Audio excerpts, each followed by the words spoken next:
We've had a steady increase on defensive performance each year. This past season was one of our better years in school history. We notching 2 shutouts, holding 4 teams to 7 points or less. And if Rice Lake and Holman could switch to an I formation, that would help us out a lot. We have a lot of success against other teams. That flexbone offense really gives us some problems. But Coach John Bushman is going to talk about tackling all season long. Thank you. So again, John Bushman, defense coordinator, linebacker coach. The thing that you really need to know about me is I am obsessed with tackling. Tackling to me is everything. We talk about how every play should end in a tackle or a turnover. The last 2 seasons, basically since we implemented this system or framework we'll call it, that I'll take you through, the last 2 seasons we've ended up being number 2 in the state for total tackles. The number 1 team, both being teams that play 3 more games than us. So our average is great. When you have an offense like ours that is hurry up, and they either punt quick or score quick, you're on the field a lot. So if you're not tackling, you got a problem, right? So as I said, second state, VUHDO, I'll talk about that in a second, but I always like to start with a quote. The defense only has 1 weapon, that's their ability to tackle. That's Don Capers from when he was with the Panthers. Whatever you think about him now, I'll leave that to yourself. But really it talks about how offenses have the run game, they have the pass game, formations, motions, all that stuff. When it comes down to it, tackling is our best weapon. If you line up perfectly, you do all your reads right, but you don't tackle, it doesn't matter, right? If you could screw up everything else and tackle well, it might still only be 2 or 3 yards, all right? It comes down to it, like effort and tackling is the difference between a 2-yard game to a 5 or 7-yard game. And when you look at a game as a whole, you would love to get those 3 to 5 yard differential back every time. Okay, so tackling all season, why is it important? So before I became the defensive coordinator, the first couple of years I reviewed and I kind of went through and I tracked all of our missed tackles, and there was a trend. By the end of the year, we were missing more tackles. It's because it's not riding a bike. If you don't do it very often, you're going to lose it. All right? So the question was, how can we tackle all year? Because previous years it was, we don't want to get our kids hurt. We don't want to put them in that situation. And first off, honestly, if a kid's going to get hurt, he's going to get hurt. You hear about people that get hurt in the first week of practice when you don't even have pads on. All right? If they're going to get hurt, they're going to get hurt. Hopefully there's no Saints fans in here. I figured it was pretty safe to show this. But anyway, so the question is, how do you invest the time? And of all the talks I've ever done, this is the first one where I feel like I'm giving you a sales pitch. And it's not to buy something. It's to it's to spend your time in practice in tackling every week, because it will pay off. Again, you'll turn 5-yard gains into 2-yard gains because hopefully you make those first tackles. So VUHDO, this is more of a glossary, just a terminology. VUHDO is what we call it. That's our tackling system, right? It's an acronym. Vision under control, hamstrings, drive for 5 on the ground. We're a leverage tackle team. I'm not here to tell you, be a leverage tackling team. I'm telling you, I'm never going back, right? But do whatever you want. But what I'm telling you is give it some name, because part of tackling, honestly, is attitude, all right? I tell our kids, we're the best damn tackling team in the state. And I tell them they can tell me that, and they love it because it's the only time we let them swear, right? But whatever you are, you know, if you're a heads-up team, if you're a squeeze and rip, if you're a roll, whatever you are, whatever type of tackling you are, you can still take what I'm going to describe to you and just apply it to your system, apply it to your tackle. We have a certain progression because it fits for leverage. Use the same principles for your stuff, all right? So when I say VUHDO, that's what it means, that's where our leverage is. Again, the kids love it, and it becomes a noun, and then it becomes a verb. So what I'm going to do first is I'm going to take you through our schedule. I'm going to kind of describe what we do at each phases of the season, how much time we invest in each phase of the season, and then we go into drills, and then how those drills relate to in-season, in-game stuff. All right? So you start with your contact days. We do 2 contact days. All right? So the first day we spend 20 minutes on the progression. And again, I'm going to show you all this, but basically making sure everyone has an even level of understanding. We include all of our offensive linemen. We include literally everybody. Freshmen do it with us as well, all age groups. I mean, we're not D1, so it's easy for me to say we include freshmen, but we include everybody. And then we do a circuit. And you can see we do it for 20 minutes the first time because we're teaching, we're coaching, right? And this is level 1 stuff. And then at day 2, we do progression 20 minutes, all right? What we did my first year when I tried to do this was we did the circuit both days, and it kind of had diminishing returns. So we actually implemented a blocking circuit, which is a completely different conversation, but we found that this kind of is the right fit. But again, progression early. That way everyone understands it. Then we get into camp, all right? So day 1 of camp, again, we have just helmets, just like everyone else. We do 10-minute progression. And this is mostly for the kids that, hey, they had baseball, they had some other activity where they couldn't make contact days. And then we do a 16-minute circuit. Again, we're not spending as much time coaching because they should have already learned it, right? So we don't have to spend as much time. And then from there on, we alternate every other day doing the circuit. And in camp, we do the exact same drills every day. We don't get into variations quite yet. We don't get into progressions quite yet. In camp, we do the same thing every day. I don't care if it's boring during camp. You better know how to do it, because if you can't do the level 1 stuff, we can't build you up. Now, first day of full pads. This is the fun day. Again, we do the circuit right away to make sure everyone has that level of understanding, they're warmed up. And then we finally do our first competitive drill. We take the secondary over here, and we take all the interior guys over here. So for the bubble one, and this one I'll probably actually draw up. We literally do 2 variations of bubble. You know, we have 2 receivers on offense, we do our corner and our safety, and we literally just throw the ball out, and we run different combinations of bubble. You know, bubble 1, bubble 2, and then sometimes we'll add in a 3rd guy and bring the linebackers over. It's kind of like, think about like Omaha, where you line up with your lineman and that.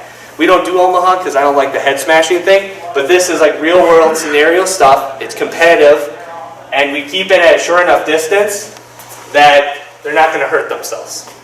The other one we do, we call it foam booth, because again, it's not quite Omaha, because the offense has a huge advantage when you do the Omaha drills. But basically what we do is we set up 2 cones, we set up an agile, we put the football in the agile, we have our offensive guy here and our defensive guy here. He's got to pick it up and run. Short distance, and agile is not very big. This distance is pretty short, but it's competitive, but it doesn't promote any type of head-to-head because the offensive player naturally has to go to the side. And that's something to think about too, guys, when you're developing your drills for this.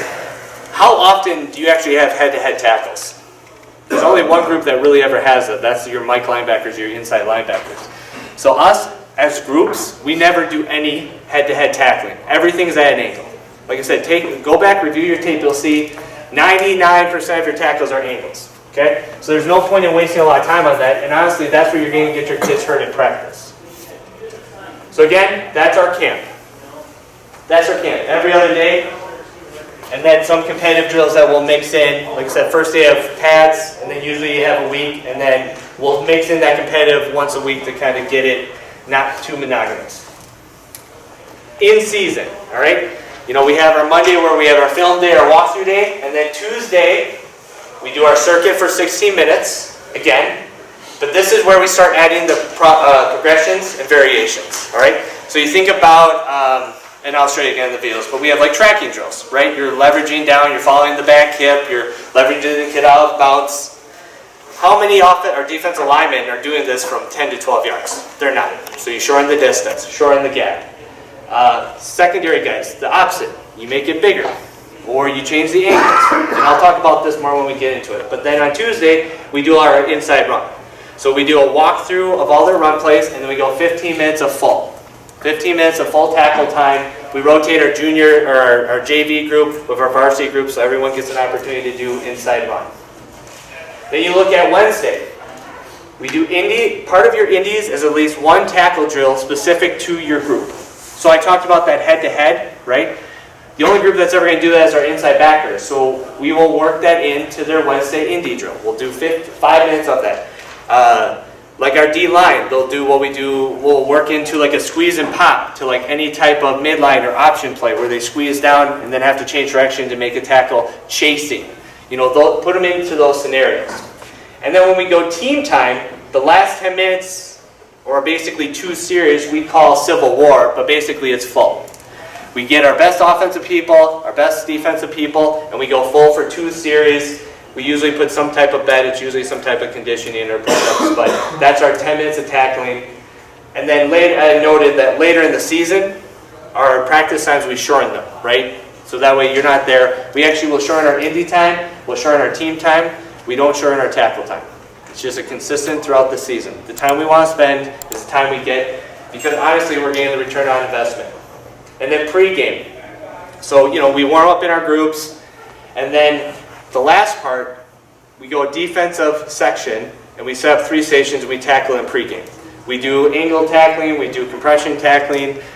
We basically do it at 2 yards. No one's going to get hit at 2 yards, but it can also let you get used to hitting the ground, because that's part of it too. You want to come out not timid, get your kids hitting and getting on the ground. I know it sounds funny, but it makes a huge difference for us because they come out fast. All right, so before I get into the drills, are there any questions on the schedule? What I can also do, I know Coach Ash is going to send out some information. I can put it on one piece of paper if you guys kind of want to just see what our framework is for it. Again, I know it seems like a lot of time, but it pays off big time because, like I said, every play should end in a tackle or a turnover. And yeah, there it is again. So something also you could implement, like I said, I'm crazy about tackling. So all of our drills end in a tackle turnover. So we have block destruction, we have where we're working on ripping off, we still end in a tackle. Not going to the ground, but just doing the steps and doing like a pickup. If it's a turnover, obviously that speaks for itself, but literally every defensive drill ends in a tackle. You just get used to it. That's how you want them to do. You get off a block, you want them to end in a tackle. Alright, so this first stuff I'm going to take you through is the progression. The progression is what it is. There's no variations. There's no nothing. We want everyone, like I said, to have the same 101 VUHDO tackling. So for this box drill, what we do is 4 lines, we have them pair up, so that way everyone's looking inside. We bring in people in the middle to be presenters to kind of show, first off, how is your stance? How should it be before you make contact? We go through making contact and wrapping up. So that's the layout of how our progression looks. And then again, we literally just have them do it. We have them squat down in position, stand up. We have coaches on each line walking around correcting them, right? And this is honestly one of those where you can tell the kids who haven't been lifting in the off season, because you can see the kid in the red, he's struggling, right? He doesn't want to squat down very long. So you kind of just like, hey, why are we doing this? Why are we doing this, right? And then that's stage 1. Stage 2, we get into it where, like I said, we bring kids in the middle, we have a kid kneeling, and this is all about the contact, right? Hitting with the shoulders, grabbing, squeezing, bringing them to the ground. And what we do then, after they demonstrate and we talk through it, the kids do it together, they do it each side, left and right, and then they flip. Offense goes to defense and we do it. So each time there's basically 4 reps.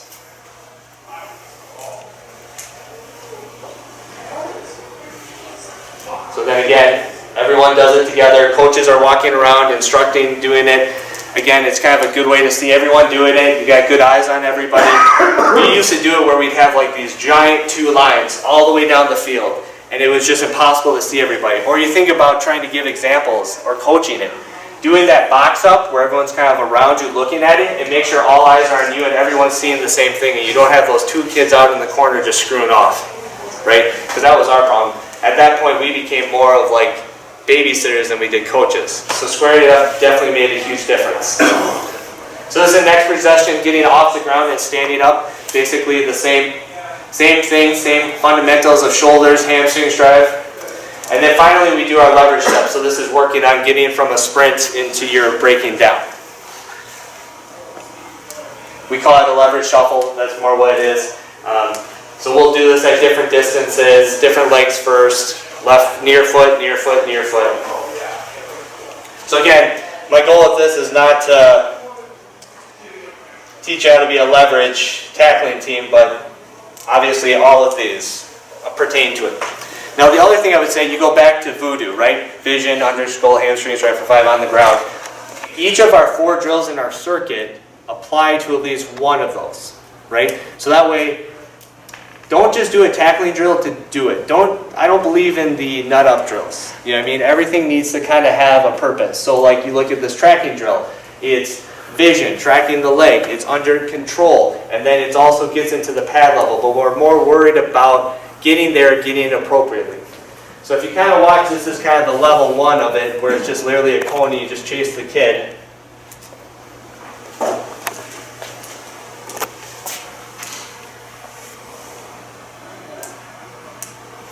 So that's that's like the level 1 progression. What you will get into later is, again, we change the distances for the linemen. We will change the angle. So we will eventually work up to the point where the kid's kind of coming at you. And then we'll work on how the kid's going away from you, because unfortunately you got to chase kids sometimes, right? So here's an example of that tracking drill, right? And how it applies to the games. Okay? So if you watch this player right here, outside play, tracking, and yeah, he overruns it, but he got them. And that's the thing with these clips, these are all real clips. You know, I didn't go out and just pick perfect clips. And I'm sure you guys are like me where you don't have a ton of D1 athletes, so I don't want to stand up here and tell you you can do everything you want. We're doing it with our D3 on Alaska kids, right?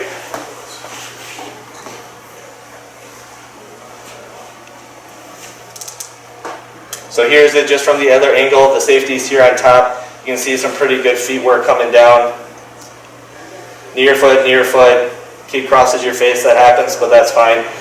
I mean, you go back and you watch your film again, like your tackling film, you maybe have a handful of clips that are like, that kid did it perfect, right? Most tackling in games is rodeo, right? You're getting the kid to the ground, but can you get there appropriately? Can you have the right pad level? Can you have good wraparound? Okay? You're never going to have to be perfect, but how close can you get? Okay, here's another example of a tracking in the game. You can watch the corner and the linebacker here both track the kid. Watch the breakdown, comes to the tackle. You take a bad angle at that, that kid might still be running.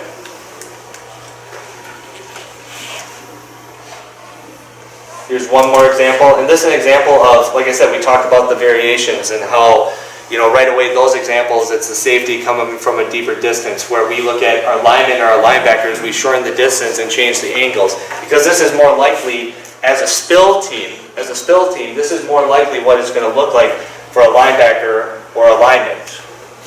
So you'll watch our outside linebacker on the top.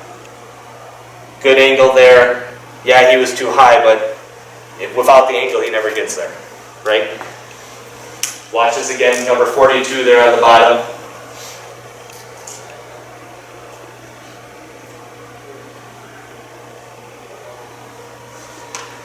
And that was a big thing for me, was changing the distance, because I realized as I watch older stuff, when you got in tighter distances, our kids would loop, and they would, instead of taking a good angle at, they would start to loop and think they could chase every kid, right? Because when you're just kind of repping those type of drills, how many of your offensive guys are running full speed, right? Or like that offensive guy is pretty fast, like you can't always replicate the speed, so the angles become more important.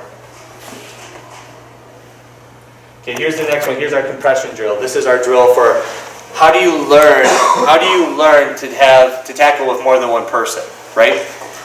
And for us, this is stage 1. We just have a dummy, no big deal. We're stepping, we're leveraging through. The thing I like about the leverage tackling is since your head is on the outside and you're not trying to bite the ball, both kids' heads should be on opposite side, right? Because if you watch people that get concussions within tackling, I'm going across, this other comes in and tries to come across and ends up smoking me, and I get a concussion from the kid who hit me, not the running back. So this is our stage 1 of it. Our stage 2, you saw we just had that dummy, that blue mat, that dummy. Our stage 2 is we'll take a tackling wheel and we'll roll it, right? So the kids have to compress from a different angle. So that's our stage 2. And then our stage 3, we offset the kids. So one kid is farther back, because that's probably more realistic what it's going to be. It's your lineman hopefully making contact and your linebacker coming up, or your linebacker making contact and your safety coming up. So they're kind of staggered. So they get used to changing their attack angle.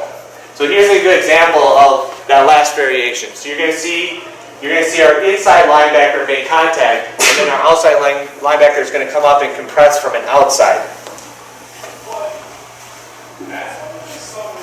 So he makes contact, and the other guy owns his side and tags it. That's the most realistic, right? How often do you have 2 guys actually meet the same guy at a time? You only see that if there's a major offensive breakdown. Our next circuit is crash pad. And this is kind of putting it all together, but using the pads, we allow the kids to be super aggressive. So the whole point of this is go fast and do it. Put it all together, go fast and do it. And then you'll see we have one example of a kid adding a little baby roll to it at the end.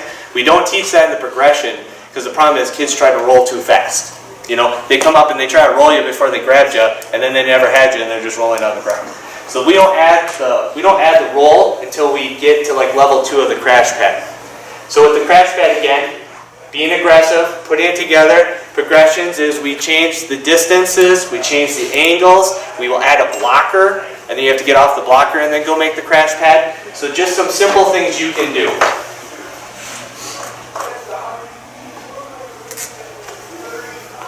Again, everything's at an angle. You haven't seen anything heads up, right? Hitting, going straight, getting a good squeeze on it. Fast, fast, step, step, step, go. Little baby roll, right? Little baby roll to the end. And again, every drill I'm showing you so far, we're not in shoulders. You can do all this stuff from day one. No one's going to get hurt in this, all right? It's all designed that way.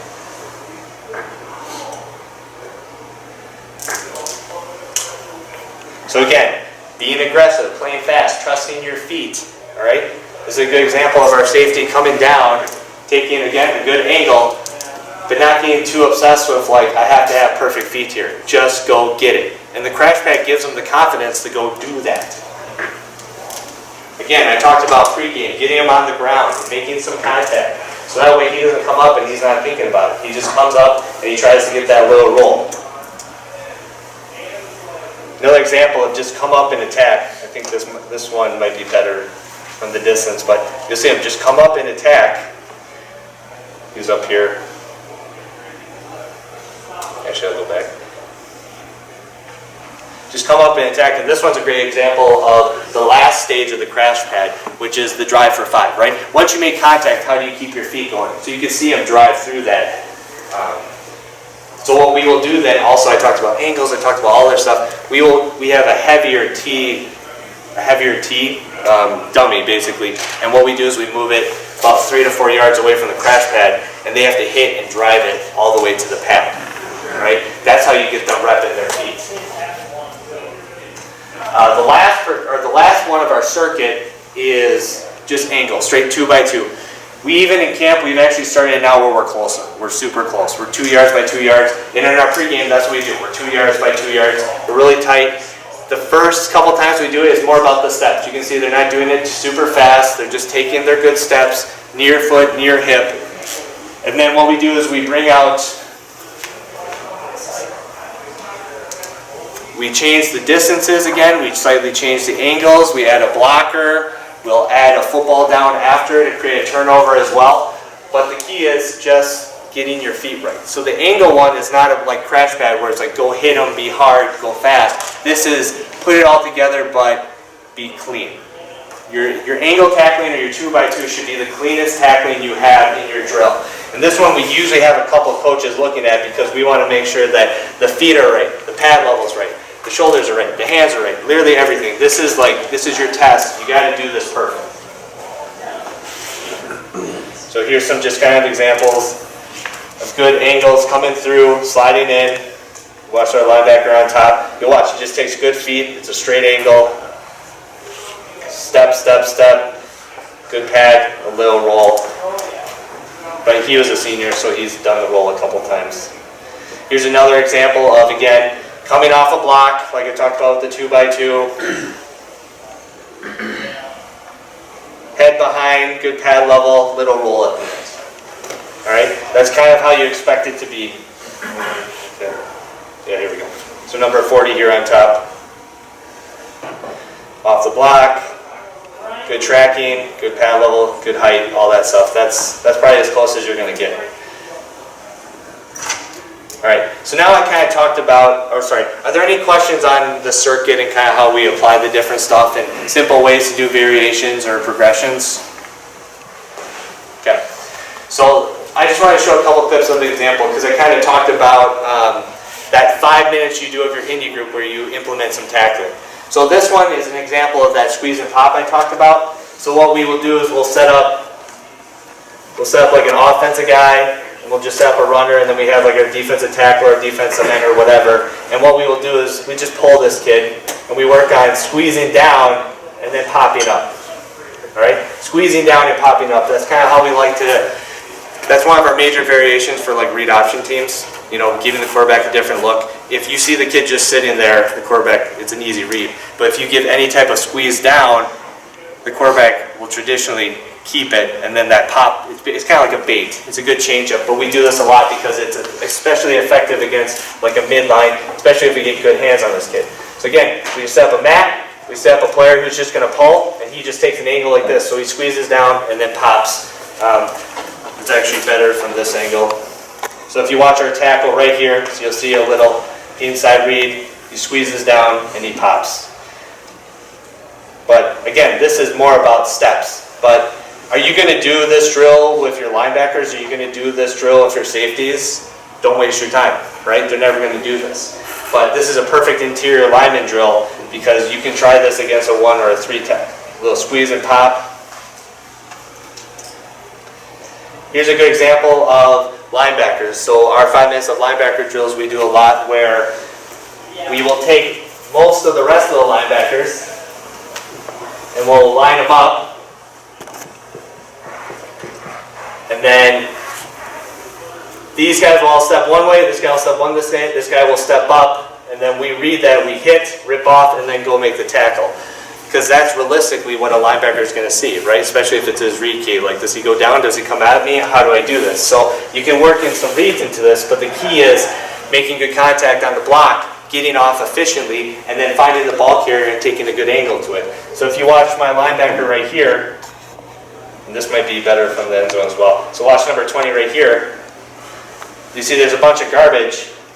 Comes up, meets the fullback, because that's what he's reading in this example, comes up and meets him, rips off and makes the play.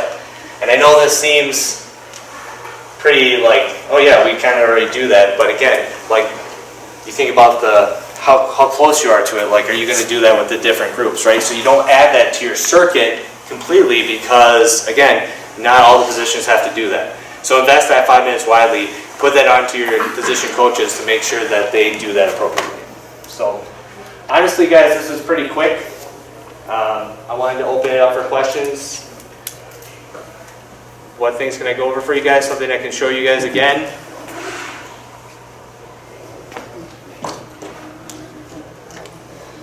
No? Okay.